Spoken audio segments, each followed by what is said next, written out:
প্রিয় দর্শক বন্ধুরা, এই মুহূর্তের জন্য ফেব্রুয়ারি মাসের শেষে এসে আমরা 9 to 12 নিয়োগ জট এবং জট কাটা সংক্রান্ত বিষয় একাধিক তথ্য নিয়ে এই ভিডিওর মধ্যে আলোচনা করছি।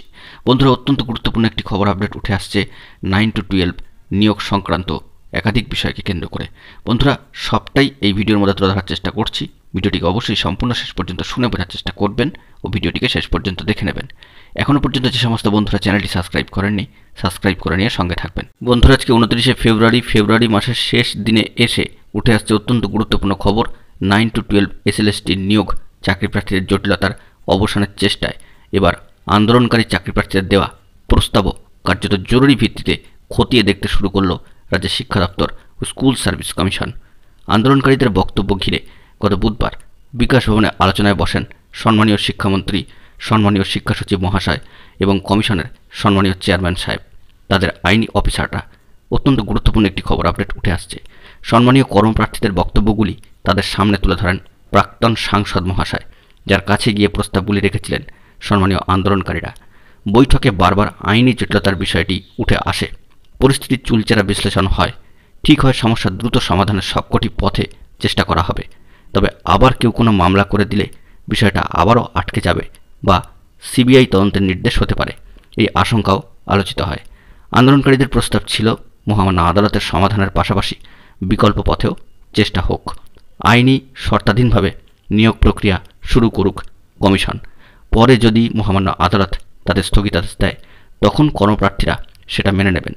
এই আইনি শর্তাধীনভাবে প্রক্রিয়াটি এগোনোর প্রস্তাব খোলা মনে আলোচনা করেন সরকার পক্ষের সম্মানীয় কর্তারা।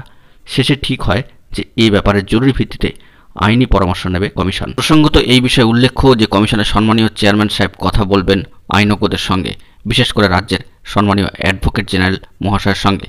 যদি আইনি দিক থেকে সবুজ সংকেত পাওয়া যায়, তাহলে কমিশন সেই মতোই এগোবে। সম্মানীয় শিক্ষা সচিব মনীষ জৈন মহাশয় এবং সংশ্লিষ্ট অফিসারদের শূন্য পদের তালিকা তৈরি করে কমিশনকে পাঠিয়ে দেওয়ার পরামর্শ দেন। যদি আইনি সম্মতি পাওয়া যায়, সেক্ষেত্রে সেই শূন্য পদকে সামনে রেখে এগোবে নিয়োগ প্রক্রিয়া এবং এই সংক্রান্ত আরও যা যা বিষয় রয়েছে সেইগুলি নিয়ে সরকারি পদক্ষেপ শুরু হবে। বৈঠকের পর সাংবাদিকদের প্রশ্নের জবাবে সম্মানীয় কুণাল ঘোষ মহাশয় বলেন, বন্ধুরা, সামাজিক গণমাধ্যম সূত্রে যে বার্তাটি উঠে আসছে কোট আনকোট, তা হলো এরকম: আমি সরকারের কেউ নই, আন্দোলনকারীরা আমাকে যা বলেছিলেন আমি সেগুলি তুলে ধরেছি। সরকার সদিচ্ছা দেখাচ্ছেন, শিক্ষামন্ত্রী আন্তরিক, আদালত সংক্রান্ত জটিলতার জন্য দ্রুত পদক্ষেপ আটকে যাচ্ছে, আমরা দ্রুত নিয়োগ চাই। শেষ পর্যন্ত আন্দোলনকারীদের তরফে যে আইনি শর্তাধীন নিয়োগ প্রক্রিয়ার কথা বলা হয়েছিল সেটি নিয়েও কথা হয়েছে।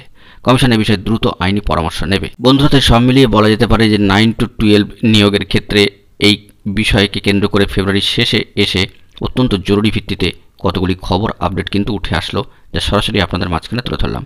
সামাজিক গণমাধ্যম সূত্রে অত্যন্ত গুরুত্বপূর্ণ কিছু বার্তা কিন্তু উঠে আসলো। বন্ধুরা, এখন এই পর্যন্তই। গুরুত্বপূর্ণ আপডেটগুলি পাওয়ার জন্য চ্যানেলটিকে সাবস্ক্রাইব করে নিয়ে সঙ্গে থাকুন। ধন্যবাদ।